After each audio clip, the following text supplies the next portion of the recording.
Title: Looks like it's just the two of us. The alien Navigator grinned, shutting the cabin door behind her. The spaceship Aurora's Edge drifted silently through the uncharted regions of the Epsilon Quadrant, a place where stars glittered in impossible colors and nebulae twisted like rivers of fire and ice. For most of its crew, the voyage was routine, charting new territories, studying cosmic phenomena, and transporting supplies between distant colonies.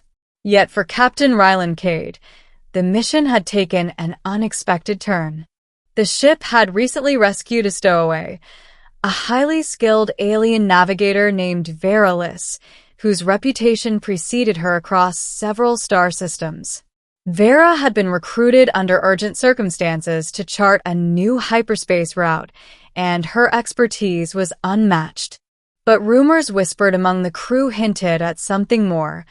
Vera's charm was legendary, her cunning unmatched, and her intentions often unpredictable. The first week aboard had been tense. Vera worked alongside the ship's engineering team, accessing the navigational array with deft precision. She rarely spoke beyond necessary instructions, but when she did, her voice carried an otherworldly cadence, soft yet commanding.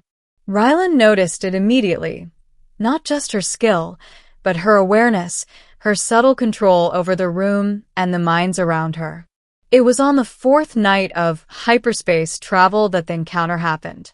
Ryland had been in his quarters, reviewing stellar charts, when a soft knock echoed at his cabin door. "Captain," a voice called, melodious but tinged with amusement. "May I come in?" Before he could respond, the door slid open. There she was, Vera, standing confidently in the threshold, eyes glinting with mischief.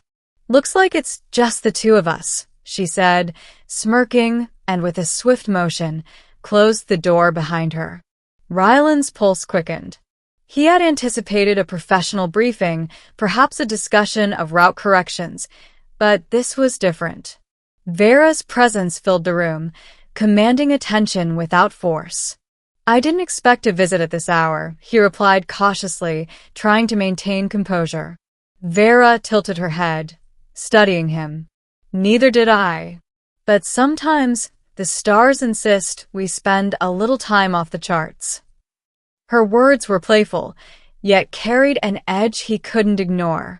For the next few hours, they spoke, not only about navigation, but about the ship, the quadrant, and the peculiar energy readings that had been plaguing their sensors. Vera demonstrated techniques for reading hyperspace turbulence, showing him the subtle fluctuations that even the ship's main computer often overlooked.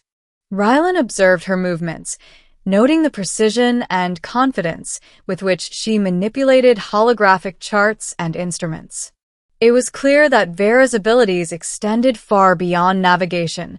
She seemed to anticipate patterns, to predict not only the flow of stars, but the behavior of those around her.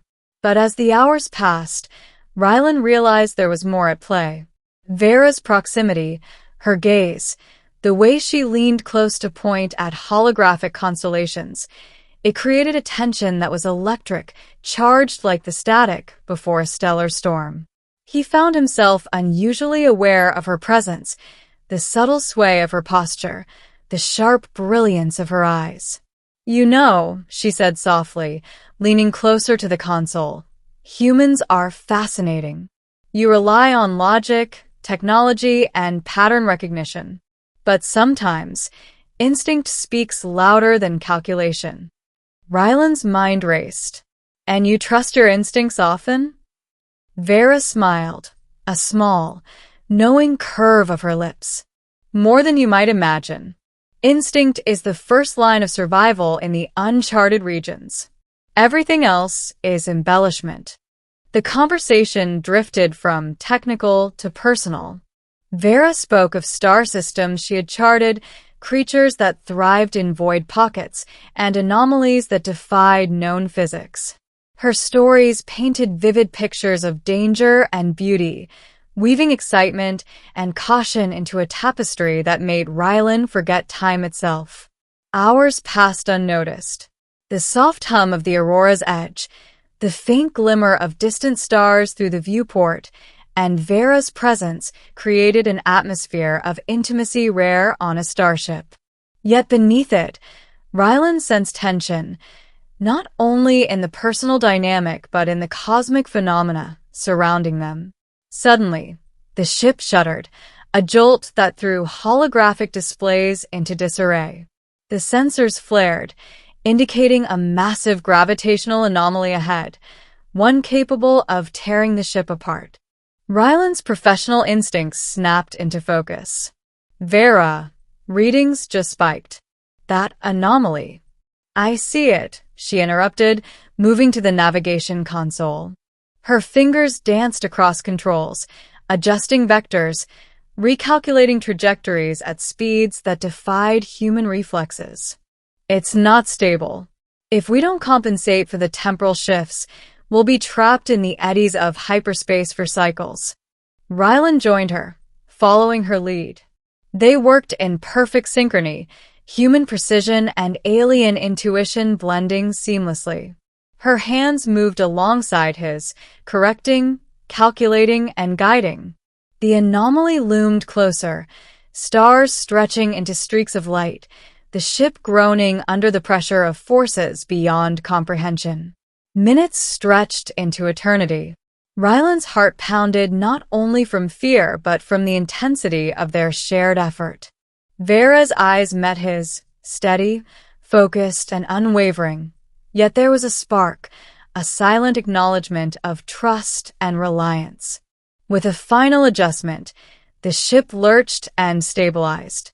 The viewport cleared, revealing a calm stretch of hyperspace, untouched by the anomaly's pull. They both exhaled, relief mingling with adrenaline. Vera turned to him, her smirk returning. "You handled yourself well," she said, her voice soft but teasing. "Not many humans could keep up with me in a crisis." Rylan managed a wry smile. And not many aliens would let a human sit at the console during one. A brief silence settled over the cabin, punctuated only by the soft hum of the ship. Then Vera leaned slightly closer, her voice barely above a whisper. "Sometimes, Rylan, it's the unexpected partnerships that survive the universe's tests." Their collaboration over the next several weeks solidified a bond that went beyond professional respect. Vera's techniques, combined with Rylan's calculated reasoning, allowed the Aurora's edge to navigate regions considered impassable.